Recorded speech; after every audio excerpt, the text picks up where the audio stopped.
Hello, good evening, and hope you're having a good weekend here.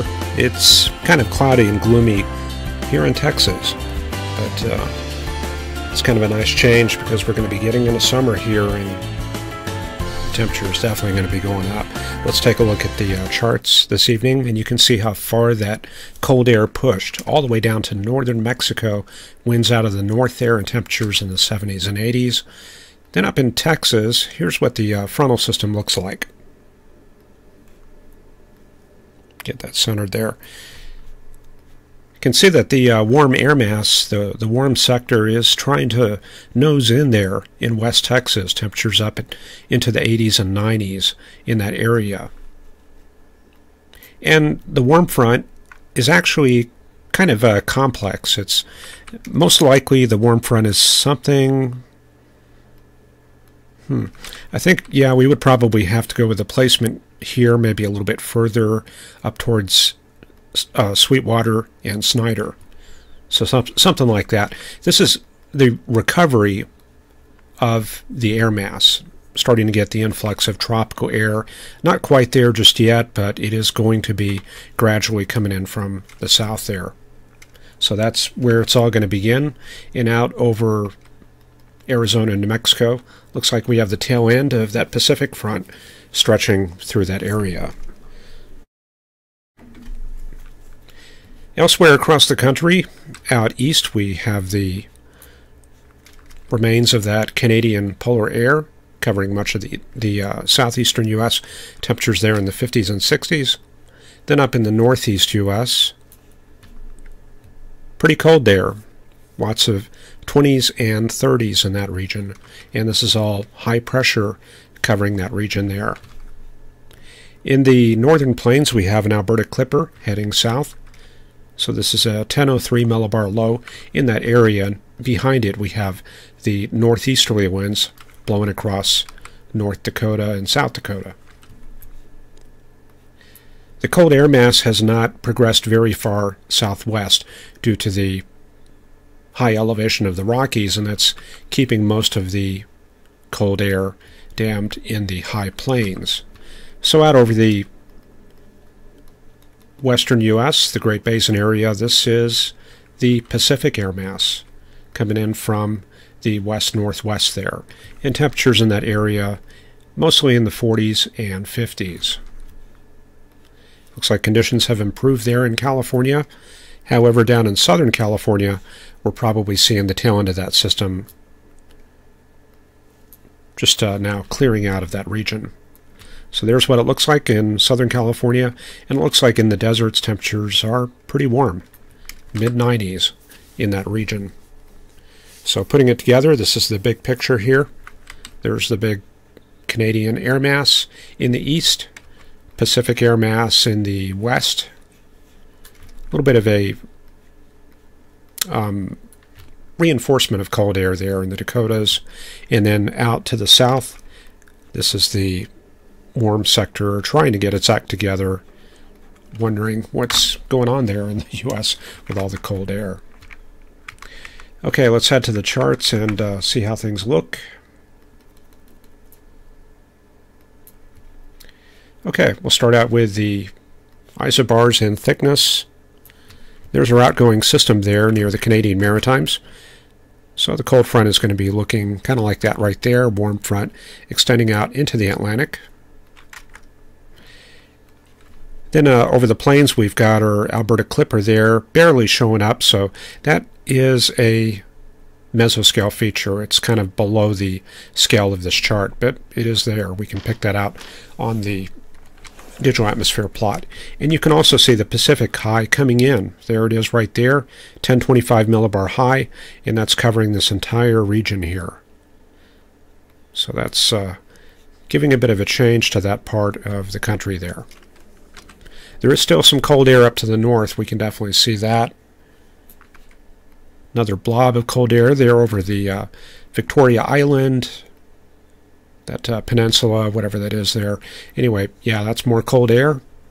However, because of the influence of this Pacific high and the progressive flow from west to east, this one, I think, would advect mostly to the southeast. Okay, the other charts. Let's take a look at those charts. This is the mesoscale plots. It's the rapid refresh run. So this gives us conditions right now, and I'll advance this up to maybe about 2 hours ago. And there you can see the northerly flow in southern Nevada. And this is all Pacific air mass from offshore. Desert's hot, of course, and so we're probably looking at the front, maybe, I don't know if we want to call that part of the cold air mass. Probably should, actually, but we could do something like maybe put a wave in there.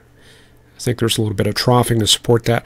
So for now, I would probably go something like that, and the rest of the front extending through central Arizona like that right there. Out over the plains, it looks like this. This will probably better reveal the complicated setup since we have the colored isobars or isotherms there. So this is going to be about 3 hours ago. You can see the temperatures there in the 90s.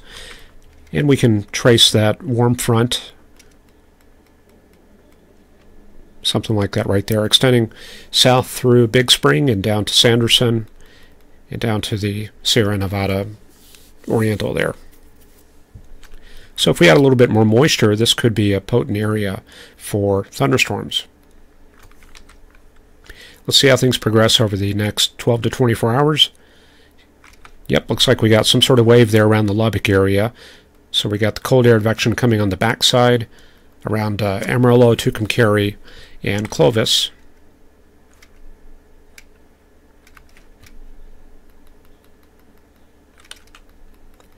So I would probably go with something like that for the placement. Looks like whatever it is, it's shoving southwest pretty good there. So I guess we've got a little bit of a reinforcement maybe of some cold air.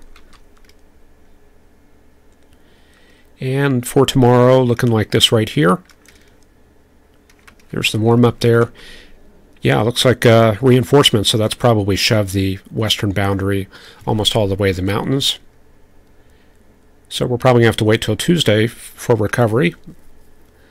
Well, wind's still out of the north.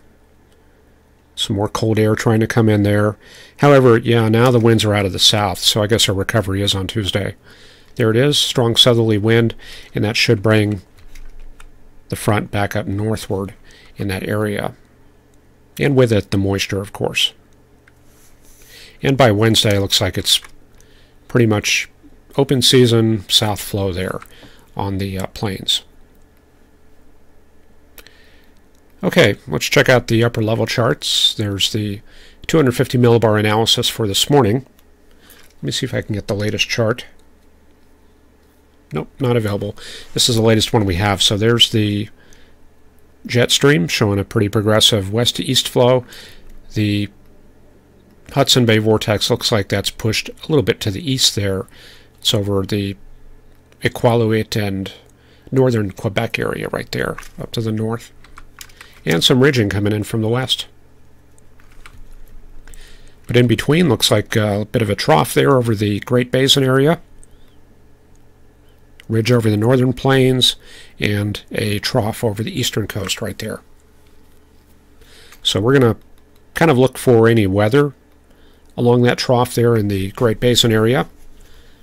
Might actually show a reflection there on the water vapor imagery. So it's probably a good time to take a look at that. Let's head to that. Okay, do we see any of that troughing?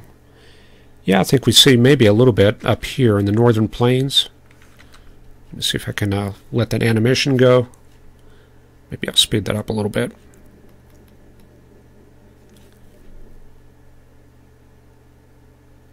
Yeah, it just barely shows up. We do have to consider that upper air analysis is for 13 hours ago.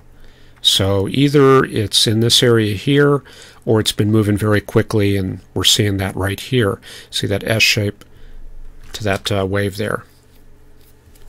So let me go back to that chart and kind of see what we're looking at. I'm going to use the SPC chart, go to the upper air maps. I'm going to see if the latest is in. Nope, that's old. So we're going to have to go to the SPC model data. Okay, mesoanalysis graphics. We're going to look at the northern plains. Nope, let's look at the national map. And I'm going to bring up the 500 millibar analysis.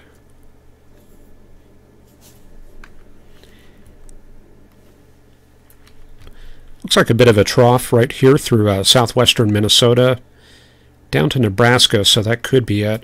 But I want to try to get some continuity on this, so I'm going to go ahead and skip ahead to the NAM graphics. Let me get this up here, and we'll take a look at that. Give me just a second. I want to make sure we're not making too many assumptions here. So here comes the US map. And I'm going to start this out from the 12Z data.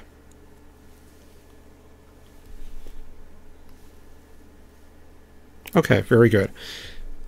Now everything looks to be in order. Okay, there's 12Z Sunday. Let me see how this compares to that other chart.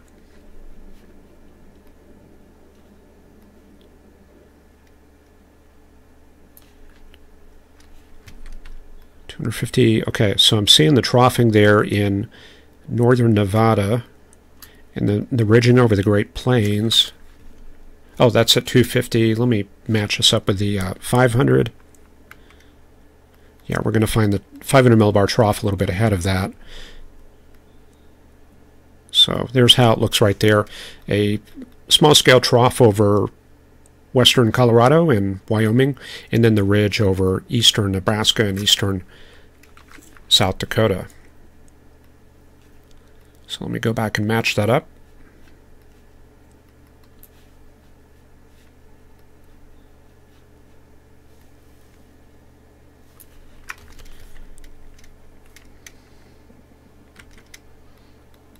Okay, yeah, we can kind of pick out the trough there and the ridge here. It looks like embedded in there is a small scale trough over western South Dakota right there.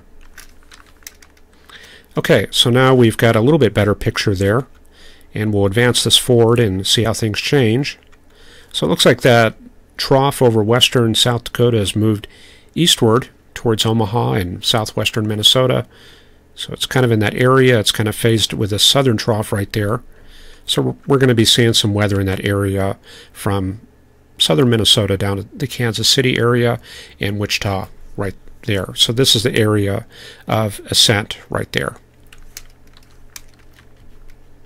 Looks like another trough over northern Oregon and southern Washington. And since we have kind of a west-northwest flow, this trough has the potential to dig as it moves southeastward.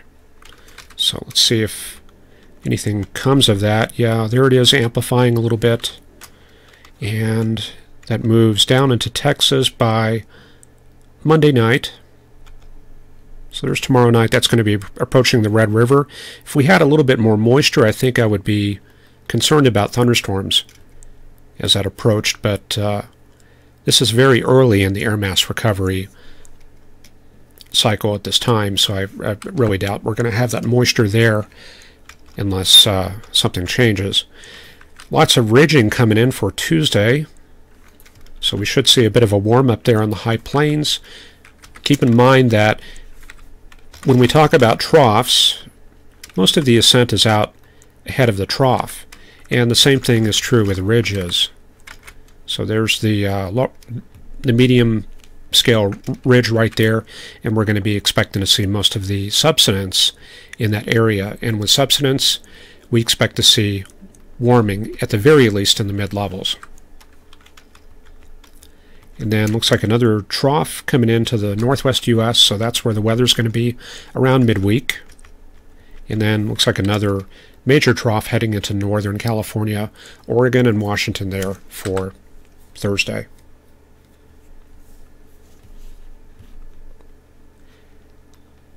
Okay, that's probably a good time to look at the graphics. Let me go back to the water vapor imagery. Yeah, that appears to be that upper level disturbance there, moving very quickly already to eastern Iowa.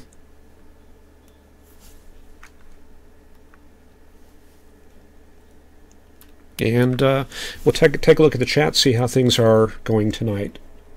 Looks pretty quiet here. Mike Estwick and Erica Baker, Funwood Tech. Jack Benner, Burl H. reporting snow in Iowa City. Megan John reporting 28 and snow falling in Minnesota. Spring in Minnesota, never easy to get started. We have Sue M. there in Indiana, mentioning something about restricted mode. I have no idea. That's kind of odd. Adam Davis reporting Clarion, Pennsylvania, still very cold, 26 degrees and very dry. Mike Estwick is here, and Alexander Woods. Weather in the Yukon. I'm not sure if any weather's going on in the Yukon. Let me see if I can pull that up, though.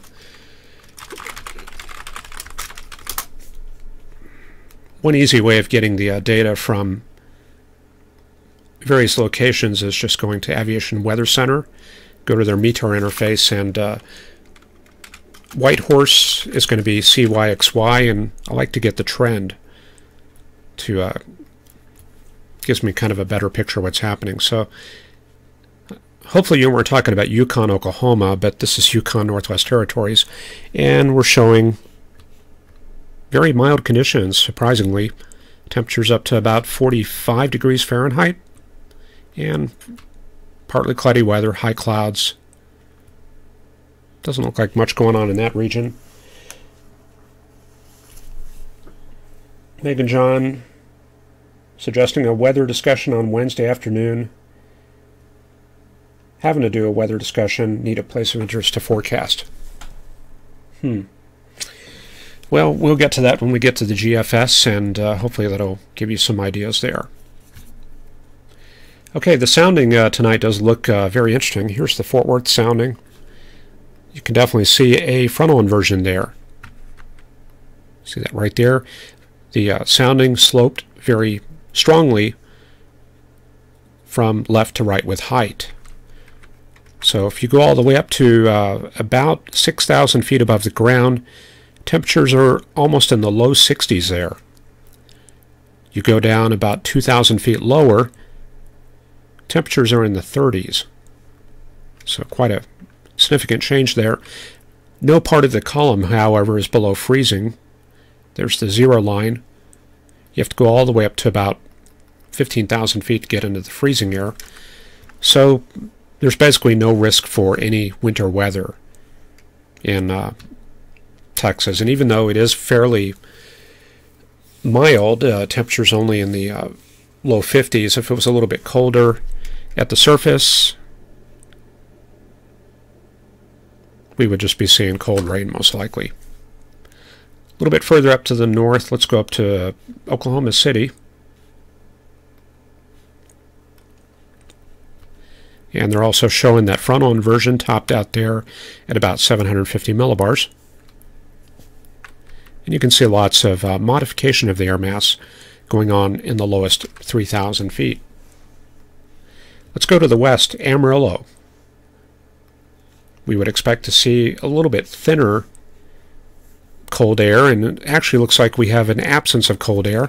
Temperatures all the way up to 68 degrees at this hour. So what we have there is almost an inverted V. This is all air behind the dry line. And then we go all the way up to Albuquerque. And even more of an inverted V there. Dry adiabatic lapse rate, temperature almost 80 degrees there at the surface. And yeah, this is all pretty much tropical air in that region. Then if we go to the east,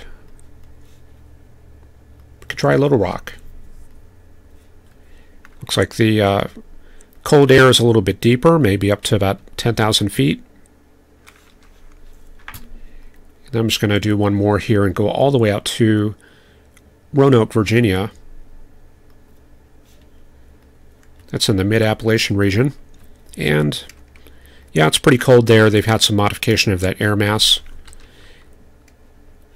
And looks like a lot of mid and high cloud in that region. That part of the column is almost saturated. Okay, so that's our little introductory look at soundings there.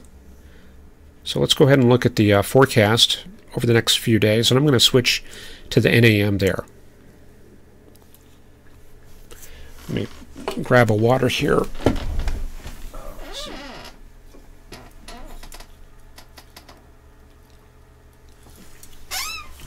Okay. Let's roll this forward and see how things look. This is later tonight. This is showing that we've got high pressure up in Arkansas, Missouri, eastern Oklahoma. So the gradient is basically blowing this way towards this low pressure region in West Texas. So that's the backside of that cold air mass there. There's the cold front. And then for tomorrow, looks like some sort of wave passing by up to the north. A little bit of a reinforcement of cold air coming in. Higher pressures coming into Texas. And then by Tuesday and Wednesday, then we see the southerly gradient start to get set up there. Flow coming in from the Rio Grande. Okay, then let's switch to the national map.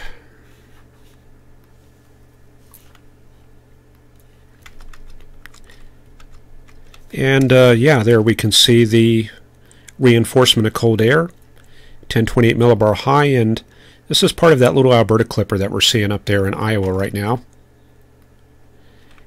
And it looks like by tomorrow midday, there's how things look. So that's about to enter Texas there, and then later in the evening, the little Alberta clippers all the way down through most of the state. High pressure coming in behind, and then after that, we'll get our warm-up. Looks like a little bit of weather all the way down there in Mexico, kind of off the chart there. But here's the high pressure. So this has been moving kind of southeast. And now we start getting the southerly gradient picking up for Wednesday. Looks like another reinforcement of cold air coming south. I'd be surprised if that gets very far south, though. Yeah, there it is, mostly going east. And pressure's dropping quite a bit in the Rockies, and it looks like we got our next system coming in. There it is right there. This is on Thursday. It's already pushing through California. Let me see when that enters California. Yeah, that comes in for Wednesday night there. So there it is, coming across the Rockies, and then emerging out into Colorado and New Mexico by Friday morning. Or Thursday night. Yeah, this is Thursday night. Lots of troughing there on the high plains as that approaches. Looks like the Gulf is open, so we're bringing the moisture up. And then Friday, I think Friday we might be looking at some weather here. Probably have the dry line active. And right now this looks pretty much in phase with the diurnal heating. See, there's 1 p.m. See, the front is entering the Dallas and Oklahoma City area, and then by evening it's already out towards East Texas. So that looks like, yeah, it's going to be a good setup for storms east of I-35. I don't know if we're going to have the moisture all the way north in the Great Lakes area. We'll have to see about that, but there could be potential for storms up in that region too. Then looks like we have an overnight MCS moving through the southern U.S. right there. And then for the following day, Saturday, things move out into Georgia and the Florida Panhandle. Some more cold air coming in, 1032 millibar high. Good cold air advection and strong north winds coming into Chicago and Indianapolis. Even a little cold air trough moving southward. See that right there? I'm going backwards. Looks like it originates with this snowstorm there Friday night in Minnesota and then sweeps southward right there. Yeah, I forgot to mention that snow. Let me back that up. Looks like we got a snowstorm working from west to east on Friday and Saturday through that region. So that'll probably get as far south as Chicago, Des Moines, and the heavier snow will be up towards the Minneapolis area. We had that question about weather on Friday. Let me or weather on Wednesday. Let's take a look right there. Wednesday. Yeah, not a whole lot going on Wednesday, just southerly flow in the plains. I think you might have to go all the way up to Seattle and Portland to find significant weather, or perhaps Ontario and Quebec. This is a little Alberta Clipper system moving through that area. Looks like some snow with that. But other than that, it does look pretty quiet. So let's see what happens next week. Monday and Tuesday, cold high covering the eastern U.S., and then things get kind of stormy out in the Rockies. A couple of systems crossing the Rockies and then emerging out into the plains on Tuesday. This is kind of a northern plains system initially. And then we have some baroclinicity in the Four Corners area. Let's see if anything comes of that. Not really, but we do get a surge of high pressure coming south on Wednesday. So yeah, more cold air. Yeah, this looks pretty potent here. Very deep upper level cutoff low there on Thursday the 19th. And we can see that crossing Arizona. So this is some rather strong troughing, probably an upper level jet running something like that. And then we're probably looking at storms there in Texas for the 21st. We'll see how that looks. That's 320 hours out. Okay, so yeah, it still looks like we got a bit of winter here. But maybe on Friday we could see some storms once again in the southern plains. Mike Estwick mentions it's cooling down in Denver. Electric Dog made it in at the last moment, and Megan John forecasts for the rest of the week after Wednesday. Okay, well, that's about all I got for tonight. Thank you for joining the Weathercast, and hopefully we'll see you tomorrow. Thanks, and hope you all had a good weekend, and we will see you then. Bye-bye.